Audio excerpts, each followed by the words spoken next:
ಇದು ನಮ್ಮದು 2ನೇ ರ್ಯಾಪಿಡು. ಎಲ್ಲರೂ ಒಂದೊಂದ್ಸತ ಹಾಯ್ ಹೇಳಿತೆ. ಹಾಯ್ ಗಾಯ್. ನಾ ಗೆಡ್ ಡೌನ್ ಆಗಬೇಕು. ಓಕೆ, ಹಿಂಗೆ ಆಗಬೇಕು. ಈ ಕಡೆ ಮಕ್ಕ ಮಾಡಬೇಕು. ಎಲ್ಲರೂ ಬ್ಯಾಕ್ ಪೆಡಲ್ ಮಾಡಿ. ಬ್ಯಾಕ್ ಹಿಂದ್ಗಡೆ ಬ್ಯಾಕ್ ಜೋರಾಗಿ ಮಾಡಿ. ಸ್ವಲ್ಪ ಜೋರಾಗಿ ಮಾಡಿ. ಓಕೆ, ಎಲ್ಲರೂ ಗೆಡ್ ಡೌನ್.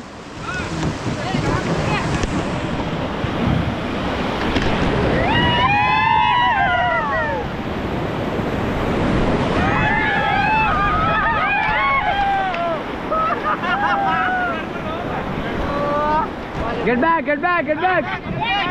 Back pedal. ಎಲ್ಲರೂ ಹಿಂದ್ಗಡೆ ಪೆಡಲ್ ಹೊಡ್ರಿ. ಹಿಂದೆ ಹೊಡಿರಿ. ಹಿಂದೆ ಮೇಡಮ್, ಹಿಂದೆ ಹೊಡಿರಿ. ಜೋರಾಗಿ ಹೊಡಿರಿ.